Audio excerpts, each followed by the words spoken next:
This is Your Partners in Pain, a podcast that aims to bring together those who live with pain, healthcare providers who treat chronic pain, and researchers working on topics that affect people living with pain. This podcast is a must-listen for anyone experiencing pain or anyone trying to help those who live with it. Your Partners in Pain is presented by the Saskatchewan Pain Society, also known as SaskPain, and I am your host, Alexandria.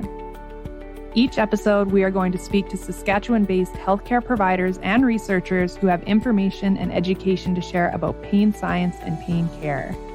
We are also going to speak with everyday people as they share their incredible stories of living with pain and the techniques they've used to help manage it and live well.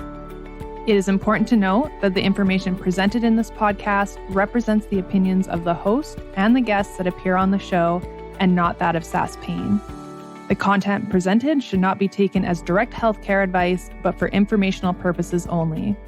Because each individual is unique, please consult your healthcare provider for any questions or concerns you have, or before you incorporate any of the ideas presented in this podcast into your own treatment plan.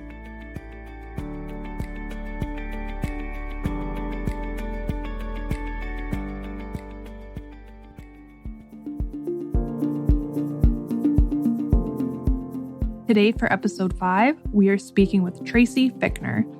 Tracy is a registered nurse with 31 years of experience based out of the Yorkton area, where she works in primary healthcare as a healthy living facilitator.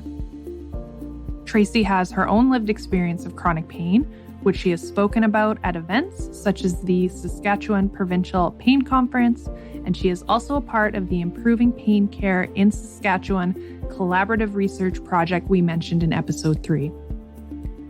Here, Tracy is a patient partner and advisor for the project, and today she is going to tell us all about the Partners in Pain virtual webinar series that is available to Saskatchewan residents to help with education, pain management tools, and a place for support for those living with chronic pain. We also delve into the pain cycle and the importance of acceptance on your pain journey. We hope you enjoy. Tracy, thank you so much for joining us today on Your Partners in Pain. Thanks, Alexandria. It's an honor to be here, and I'm so excited that you're doing this podcast. I'm hoping people don't feel so alone and can relate to the speakers and the information that we're sharing. So first off, how did you get interested in or started in chronic pain and pain care? Did you have your own lived experience of pain? Can you just paint us a picture or walk us through how you ended up in the role you're in now? I took a keen interest in chronic pain while attending a rehab program with workmen's compensation in 2015. In August of 2014, I'd worked a weekend of 3 12-hour shifts in ICU with heavy workloads. During each shift, I did feel physical strains, but was able to keep on working. But the day after my shifts, I woke up feeling like a blade was stuck between my neck and my left shoulder with a painful golf ball under the shoulder blade. I had limited range of motion of that shoulder with numbness and tingling into the hand. And as the morning went on, a progressively worsening headache ensued, radiating a burning sensation into the right side of my face, causing jaw and ear pain, along with dizziness when turning my head to the right side. Because of these diverse symptoms, I had many tests and referrals to the spine pathway, a surgeon, and a neurologist over the next 4.5 months. My final diagnosis of repetitive strain injury causing myofascial pain syndrome, which is a mouthful, was based on ruling out other diagnoses. But by this time, I had a frozen left shoulder, very painful knots, which I learned were trigger points, around the shoulder blade. My left shoulder blade poked out and was higher than the right one, and my left collarbone was crooked and felt choky. So this led to a long rehab full of physical and emotional challenges. And as we progressed, I felt like an onion peeling off unpleasant layers. But despite a fantastic physiotherapist who advocated for me to receive 3 extensions in my return to work, in December of 2015, I had to cope with not successfully returning to work in ICU, being unfit to work in any acute care position, and I was still in pain, needing more rehab. Being an RN for 26 years, I thought I knew how to manage pain, but I didn't know how to manage chronic pain.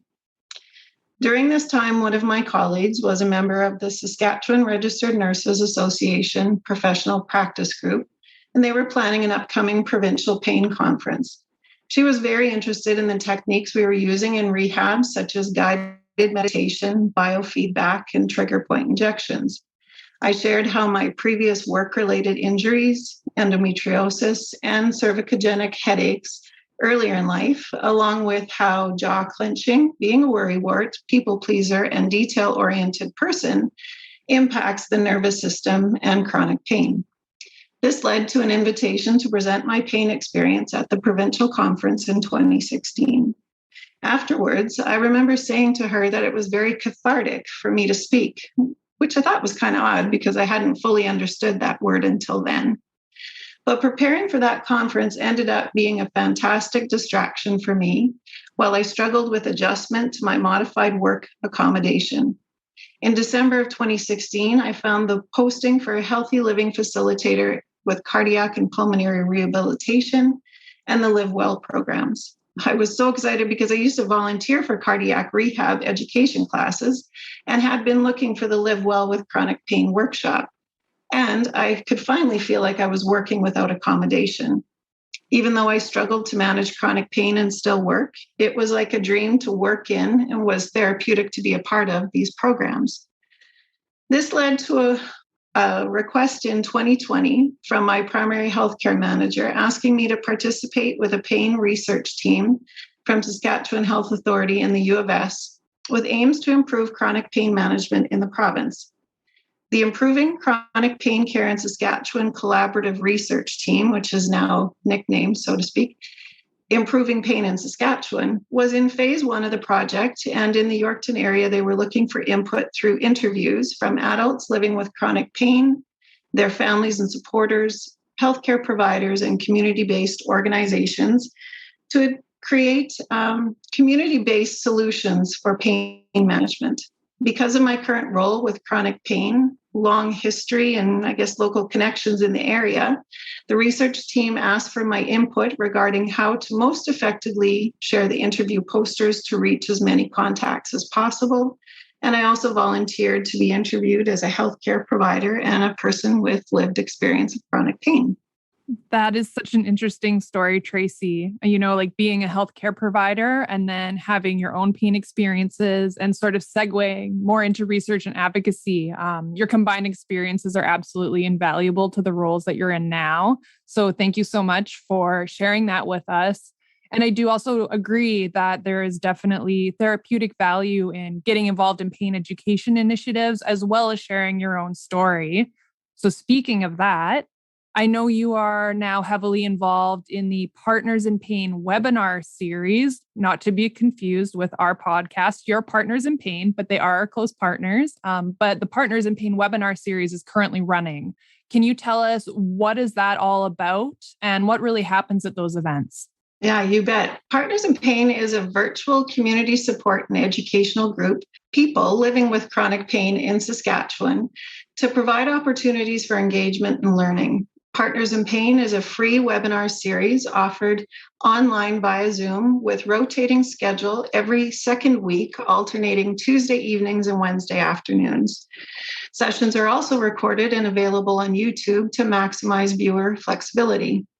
Each 1 hour session consists of new knowledge from an information session with an expert healthcare provider, new connections through a personal story by someone living with chronic pain, and new pain management skills by sharing tools for managing pain through a non-pharmacological activity. So an example of that would be breath control or art therapy or gentle movement. Partners in Pain also facilitates question and answer, affording opportunities for people to ask questions and share their thoughts. Some of the topics include sleep, relaxation, healthy eating, movement, medication, and many clinical topics. Partners in Pain plans to deliver 20 webinar sessions, which began on September 21st of 2021, continuing until April of 2022. That is amazing. So if listeners want to participate or attend any of these events, how can they do that? Where can they find more information or ways to get involved? So one way to register is on the Saskatchewan Pain Society website or saskpain.ca under the tab called Living with Pain. There, people will find a section called Partners in Pain Webinar and Podcast, which leads to the link to register. Another way to register is through the Sask Pain and the Improving Pain in Saskatchewan Facebook pages. The first posts have been pinned so people can find the poster with the dates, times, topics, and the link to register. And again, if people were not able to attend the previous sessions or are unable to attend a future session, they can find the recorded sessions on 4P's Health YouTube channel. And people can find contact information on the bottom of the webinar poster to register or ask questions, or to maybe get involved as a healthcare provider to present educational information, or perhaps a person with lived experience who wants to share their pain story, or possibly even becoming a funding partner to help offset the presenter honorary expenses that we have. That's perfect.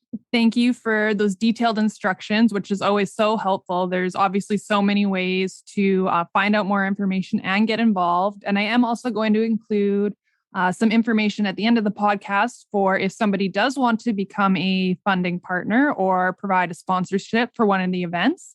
I will include all of that in our show notes. Tracy, I know you've been involved with Partners in Pain as it's been developing, like from its inception, basically. So as you've been attending these events over a period of time, are you still finding that you're learning new things? Are there ever things that really surprise you during the events that come up as new? Or even just what kind of feedback are you getting from the people that are attending them? Oh, I'm always moved by personal experiences and amazed by people's resiliency. It's very humbling and motivating. And I find the participant comments always have a new perspective that I hadn't considered before. I guess being surprised would be art therapy and how it engages the mind in a state of play, focusing your mind away from your pain. And the presenter, Dana Feschuk, was so fun and enthusiastic. I love my art project, and although I'm not very artistic at all, I have it on display for myself. Overall, participants are reporting that they are getting what they hope to get out of the webinars: pain information, management strategies, tools. But most of all, it's the opportunity to connect with others, not feel so alone. And one gentleman told me last week, it gives him hope. And that's exciting. That is exciting. And it's really beautiful. I feel like peer support is such an important part of pain management. So being able to have these events, especially during COVID-19, because as we know, not a lot of us are able to get out. So this is really great to hear. And we have actually connected with Dana and are hoping to have her come onto the podcast to speak all about art therapy specifically. And this has also been kind of an ongoing theme throughout the podcast so far, but the idea that there are so many different tools and therapies available to people that sometimes you don't even realize that something like art therapy could be helpful. So these events are incredibly valuable in that they may open up healing avenues for people in new and unique ways. And Tracy, since you have both lived experience of pain and a job that helps those manage their pain, what do you wish you could say to chronic pain patients or healthcare providers based on your experiences? Great question. There's a lot. I would sum it up with 3 words to remember: believe, accept, and support. And I'll unpack that a little bit. First, I'll speak to people living with chronic pain. Believe you have chronic pain. And that may sound unusual to say to a person living with long-term pain. However, some people think they have short-term pain or acute pain, and something went wrong with the care they received, or they think it's not too serious and continue to power through, all the while forming behaviors and habits that are harder to break over time. Believing you have chronic pain can help you understand the difference between acute and chronic pain, why chronic pain is so hard to treat, and the role our nervous system plays in management. Next, I would encourage them to assess if they have come to accept chronic pain. Sometimes we're struggling with issues that are more like grief because of the things that we've lost along the way due to chronic pain. We could be cycling in anger, depression, or denial, and it's acceptance that's going to take us into action to address the problems in our life that chronic pain is causing. To quote Pete Moore from paintools.org, it's important to accept you have long-term pain and then move on. This doesn't mean giving up or ignoring it. It means you need to learn to take more control of chronic pain management and then do the work that is required to manage it. Then I would suggest there's a lot of support services that people living with chronic pain can self-refer to, and consultation or interventional services that you might self-advocate for your healthcare provider to send a referral on your behalf. saskpain.ca has many great resources for both people living with chronic pain and their families and supporters. To healthcare providers, I would say, believe that your patient has chronic pain. We know that two people with similar diagnoses can have different pain experiences due to the unique way an individual's nervous system responds to prior and current life experiences. Believe the pain is real, even if diagnostic tests cannot explain a cause for the chronic pain. Providers are limited in the amount of time they can give to addressing all the needs of chronic pain management. Accept that despite your best efforts, more care options may be required for your patient to manage their chronic pain. Healthcare providers can be more effective in their role when they support their patient through referrals. When patients are struggling to manage chronic pain, then they need to discuss referrals to other providers or programs to support their patients further. Again, saskpain.ca has many great resources for additional support. They do, yeah. SaskPain has so many resources. So this is just another great moment to remind everyone, if you haven't been to the website yet, please go and take a look. We also are on social media, so you can check out all of that. But I think acceptance here is such a big one. And I know in my pain journey, I was really resisting pain or the idea that I even had chronic pain. And I really did everything possible to pretend like it wasn't happening, avoiding the pain at all costs, leading to some really negative behaviors that was actually reinforcing not only the fear of the pain itself, but also then led to increased anxiety and anger, which made my pain so much worse because I couldn't do a lot of the things I used to be able to. So that whole idea totally resonates with me. And having someone who believes you, even if they can't fully explain what's going on, but a care provider will sit there and talk with you and try to make a plan to work through it with you, whether that is trialing certain therapies or sending off that referral to someone else who is more specialized. That is so, so, so important, as you say. And that's what support is all about, right? Listening, validating, and assisting. So thank you for sharing this great advice with us, Tracy. You're welcome. Based on everything you've learned after being involved both with Partners in Pain and the health region, where would you like to see chronic pain care strategies going from here, especially in Saskatchewan specifically? I would love to see more multidisciplinary pain in-person programs available outside of Saskatoon and Regina to enhance services to rural residents, reduce their travel burden and internet and technology barriers. I guess they'd be sort of satellites, if you will, of the current programs that are being offered in the cities. And ultimately, a chronic pain pathway, even if it could be divided into primary health care, acute care, and long-term care, could provide the most thorough and efficient way to place all of the provincial services in the hands of the healthcare providers, people living with chronic pain, and their families and supporters. Yes, I fully agree with that. And I think the success of Partners in Pain, the workshops really speaks to that and how important more rural services are for the province. Tracy, is there anything else you would like to mention or say that we haven't discussed so far today? Well, the pain cycle that I learned in workman's comp in that rehab program was a real game changer for me. I honestly felt like a hamster going around and around on a wheel, recycling the same problems caused by chronic pain.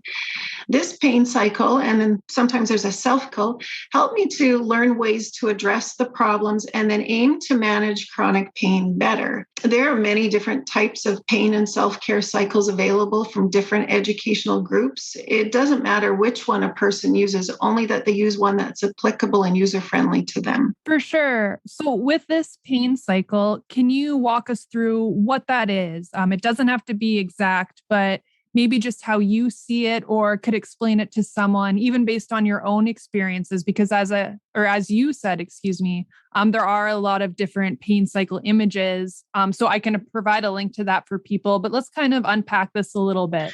So the pain cycle that I have, it's basically a never-ending cycle with multiple problems around the outside of the cycle. And so mine says persistent pain can lead to being less active because you're guarding against hurting yourself or flaring your pain. But then being less active can lead to loss of fitness, weight gain, some muscles being stiffer, some being tighter, some being weaker. And then that in turn can lead to other problems that maybe disrupt your sleep or create some fatigue all day long or just overwhelming tiredness, which then can lead to difficult emotions like stress or fear, anxiety, anger, sometimes frustration because you're not sleeping well, you're not as active as you were, you gain some weight, you're always in pain. And so it's just really this vicious cycle. And when we have those difficult emotions and we're having all that pain, we're taking those pain medications, sometimes we're having some side effects, and it just perpetuates that vicious cycle.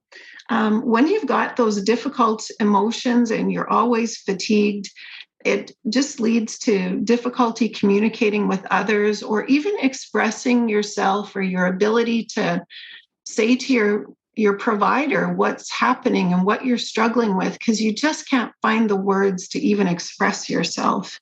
And that can lead to, obviously, if you're not communicating well with your family and you're not communicating well with your provider, then everything's starting to derail a little bit, and it's going to create more pain, less activity, more sleep problems. And for me, I thought that these were all individual problems that I was having all at the same time, sort of concurrently. I was derailing when I didn't kind of put two and two together, that they were all linked to one another. And if I could just break that vicious cycle, maybe I could start to get a bit of control in, let's say, even if I could express myself. Maybe then my pain management would be better because my family would understand I need a little bit more help with something. Or my provider realizes, oh, we're not managing your pain very well. Let's do this referral. Let's try this medication. Oh, you're not sleeping. Well, let's deal with that.